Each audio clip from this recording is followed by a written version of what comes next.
Olá, o vídeo que vocês verão faz parte do trabalho de conclusão do curso de Pedagogia da Universidade Virtual do Estado de São Paulo.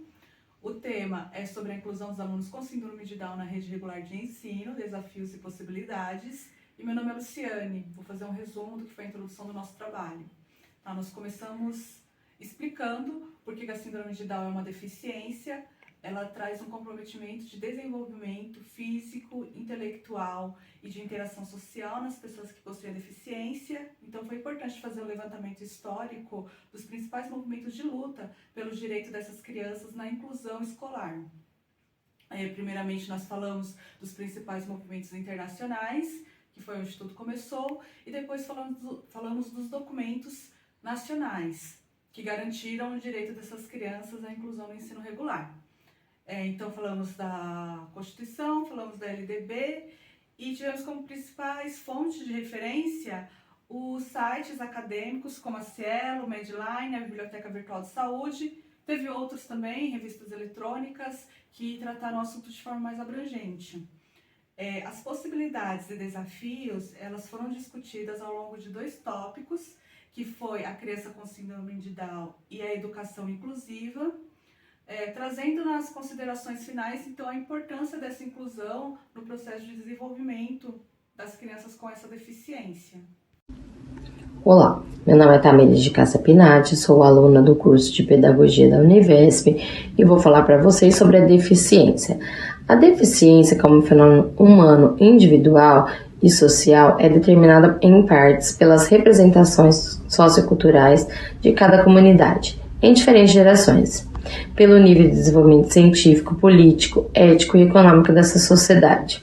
A Organização Mundial de Saúde, a OMS, traduz etimologicamente deficiência como algo que possua erros, deformidades, que não é completo. É o termo usado para definir a ausência ou a disfunção de uma estrutura específica, fisiológica ou anatômica, conduzindo à percepção biológica e física. No mundo, existe cerca de 3 bilhões de pessoas que lidam com alguma espécie de deficiência. Desse total, quase 240 milhões de crianças enfrentam dificuldades consideráveis. Os estudos apontam que no ano de 2050, este número aumente ainda mais, tornando-se uma preocupação maior em termos de políticas públicas. Sabe-se hoje que as deficiências não podem ser medidas e definidas por si mesmas e por intermédio unicamente de avaliações de aparatos educacionais, médicos e psicológicos conhecidos. É preciso levar em conta a situação da deficiência, ou seja, a condição que resulta da interação entre as características da pessoa e dos ambientes que elas estão provisoriamente ou constantemente inseridas. Nesse novo conceito da OMS, reforça os princípios inclusivos de transformação do ambiente de vida das pessoas em geral, inclusive o educacional, para que possam estar adequadas a atender suas peculiaridades. Segundo esse mesmo conceito, quando se deseja conhecer os motivos do sucesso ou do fracasso na aprendizagem de conteúdos escolares, é preciso analisar igualmente o ensino pela qual foram ministradas. No decreto de 3.956 de 2001, que promulga a eliminação de todas as formas de discriminação contra as pessoas portadoras de deficiência, no artigo 1º define a deficiência como uma restrição física, mental, sensorial, de natureza permanente ou transitória, que limita a capacidade de exercer uma ou mais atividades essenciais na vida diária, causada ou agravada pelo ambiente econômico e social. Meu nome é Natiele, eu vou falar um pouco sobre o tópico A Criança com Síndrome de Down. A síndrome de Down, condição humana geneticamente alterada, sendo alteração cromossômica, cromossomopatia, mais comum em humanos, é a principal causa de deficiência intelectual na população. O termo síndrome significa um conjunto de sinais e sintomas, e Down designa o sobrenome do médico e pesquisador que primeiro descreveu a associação dos sinais característicos da pessoa com SD. A criança com esta síndrome exibe restrições e dificuldades que se manifestam no progresso motor, cognitivo e na comunicação, em diferentes graus. O fenotipo da SD se caracteriza principalmente por pregas palpebrais oblíquas para cima, epicanto, prega cutânea no canto interno do olho, sinófres, união das sobrancelhas, base nasal plana, face aplanada, protusão lingual, palato ogival alto, orelhas de implantação baixa, pavilhão auricular pequeno, cabelo fino e entre outras.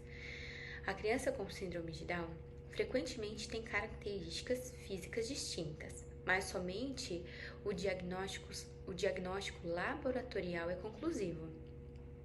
Sendo uma condição humana de genética alterada, a síndrome de Down não é uma doença crônica ou algum tipo de lesão que necessita de intervenção cirúrgica ou tratamento específico.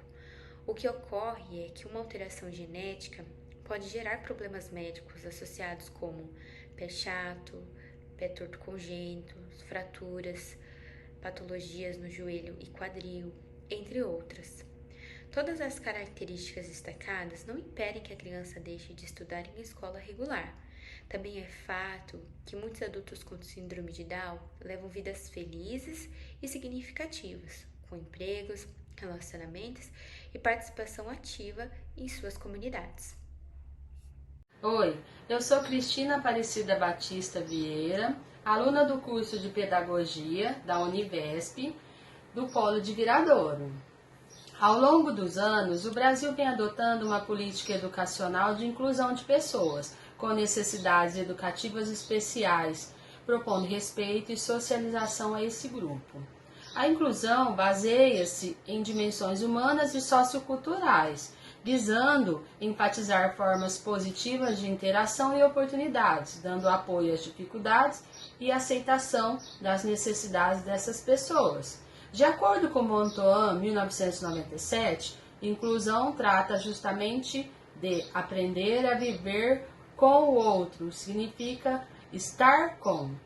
Sendo assim, a criança incluída terá mais condições de desenvolver habilidades cognitivas e socioemocionais, bem como auxiliar na superação dos desafios encontrados no processo de inclusão e aprendizagem. Portanto, a inclusão é um processo complexo que configura diferentes dimensões ideológica, sociocultural, política e econômica.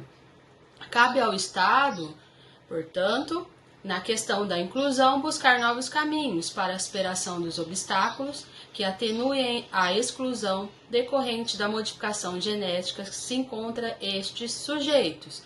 Dessa forma, a escola, ainda que não detenha todos os meios para instituir esta inclusão, não poderá furtar-se da obrigação. Eu, Ana Carolina Capato, estudante da Univesp, vou falar sobre a educação de crianças com síndrome de Down. Para que haja uma escola inclusiva, é necessário uma superação, eliminando todas as barreiras existentes, desde as físicas quanto as pedagógicas, e propondo modificações que influenciem na formação dos professores e da pedagogia a ser aplicada na sala de aula.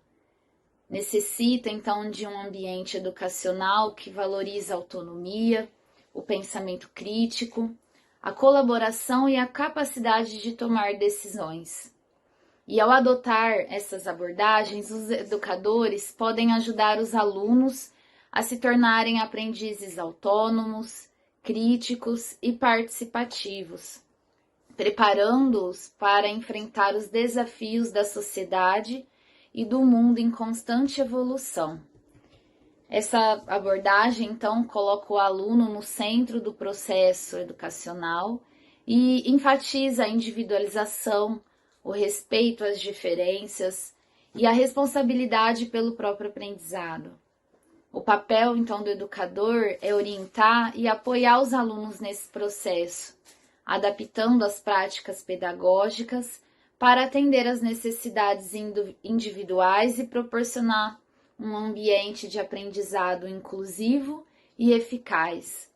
Os meios utilizados para materializar esse conhecimento podem desenvolver métodos pedagógicos, favorecendo o ensino-aprendizagem, Tais meios podem se diversificar de várias maneiras metodológicas, independente do que o educador deseja trabalhar, direcionando e conduzindo o aluno a avanços significativos no âmbito social, educacional, oportunizando uma educação e uma convivência diária em sala de aula.